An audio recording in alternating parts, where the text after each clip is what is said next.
Sebab itu amanah ni hadirin hadirat sekalian, benda yang sangat mustahak. Dalam hadis-hadis Nabi, kata Abu Hurairah radhiyallahu anhu, Nabi pernah memberikan amaran, ayatul munafiqi salasun, idza haddasa kadzaba, wa idza wa'ada akhlafa, wa idza tumina khana. Tanda orang munafik mesti ada 3 perkara. Kalau bercakap, dia menipu. Bila dia berjanji, dia akan mungkiri. Dan kalau diberikan amanah, dia khianat kepada amanah. Dan ini yang kita banyak lihat sekarang ini. Orang munafik berlambak-lambak di sekeliling kita. Kalau nak kenal orang munafik, perangainya buruk, lidahnya terbalik. Berjanji mungkir, beramanah licik, tipu menipu, dia pun cerdik. Membohong orang, dia pun asyik. Menjadi manusia, bibir diangkat, mulutnya manis tapi hatinya berulat. Orang munafik hanya di bibir, sumpah lupa, janji pun mungkir. Memujuk menipu, mulutnya mahir. Orang dianggap dungu dan pandai. Diberi nasihat, dia menyingkir. Diberi petunjuk, dia menyindir. Lidah bercabang, hati bercopang. Mulutnya manis, hati menengkis. Lidahnya lunak, hati tak cedak. Di muka elok, di belakang berkelok. Mulutnya manis, hati bak iblis. Mulutnya ramah, hati menyumpah. Mulut memuji, hatinya mencaci. Mulut bermanis-manis, hatinya dendam tak habis-habis. Depan kita mengaku sahabat, belakang kita dia menyebat. Lain di mulut, lain di hati. Siapa mengikut, hidupkan keji. Lain di mulut, lain perbuatan. Siapa mengikut, menjadi syaitan. Orang munafik bercakap mengulum lidah, berjalan menggendeng tapak. Berdepan mengaku teman, di belakang dia memungkang. 3 hari tak habis kalau saya nak baca satu-satu perangai orang munafik. Salah satu perangainya adalah khianat. Itu khianat. Jadi kalau kita khianat kepada amanah, kita munafik. Itu Nabi sebutkan. Yang kedua, kata Abu Hurairah, Nabi pernah sebut, adil amanati ila mani'tamanaka wala takhun man khanaka. Tunaikanlah amanah kepada orang yang telah beri kepercayaan kepada kamu, dan jangan kamu khianati orang yang telah khianat pada kamu. Hadis riwayat Ahmad.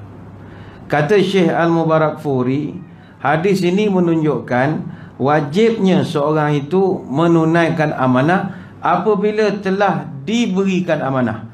Sehingga kan Imam Az-Zahabi rahimahullah, dia mengkategorikan perbuatan pecah amanah ataupun pengkhianat adalah salah satu dosa besar, bukan dosa kecil, dosa besar. Pecah amanah, khianat kepada amanah, dosa besar. Itu yang kedua. Hadis yang ketiga, Anas bin Malik radhiyallahu an, dia menjelaskan amanah ini, dia pernah dengar Nabi bercerita, salah satu daripada tanda orang-orang beriman adalah amanah. Ma khatabana nabiyullah illa qala la imana liman la amanatalah wala dina liman la ahdalah. Hadis riwayat Imam Ahmad. Kata Anas, Nabi pernah berkhutbah kepada kami. Dalam khutbah itu Nabi berpesan, tidak dianggap beriman orang yang tidak beramanah, dan tidak ada agama bagi orang yang tidak berpegang pada janji. Hadis riwayat Imam Ahmad. Kata Syekh Mansur bin Hasan Al-Salman, yang dimaksudkan dengan la imana itu maknanya nafyu kamal. Nafyul kamal ini meniadakan kesempurnaan iman. Bahasa mudah, mana-mana orang walaupun dia kaki surau, kaki masjid, tapi kalau dia tidak amanah, automatik imannya tidak sempurna. Automatik imannya tak sempurna. Walaupun dia ahli jawatankuasa masjid, walaupun dia ulama, kalau dia pecah amanah, mengkhianati amanah, imannya tidak sempurna. Sebab itu, sekali lagi, hilangnya amanah merupakan sebahagian daripada tanda-tanda kiamat. Semakin banyak orang pecah amanah, semakin mengiyakan bahawa amanah itu, kiamat itu sudah semakin dekat. Dalam satu hadis daripada Abu Hurairah, "Idza duyyi'atil amanati fantaziris sa'ah." Qala kaifa idha'atuha ya Rasulullah? Qala idza usnidal amru ila ghairi ahlihi fantaziris sa'ah. Kalau amanah dah disia-siakan, kau tunggu sajalah hari kiamat. Abu Hurairah pun bertanya, "Ya Rasul, bagaimana yang dimaksudkan menyia-nyiakan amanah?" Nabi jawab, kalau satu urusan diserahkan kepada yang bukan ahlinya, kiamat dah tak lama lagi, kata Nabi. Hadis riwayat Imam Bukhari.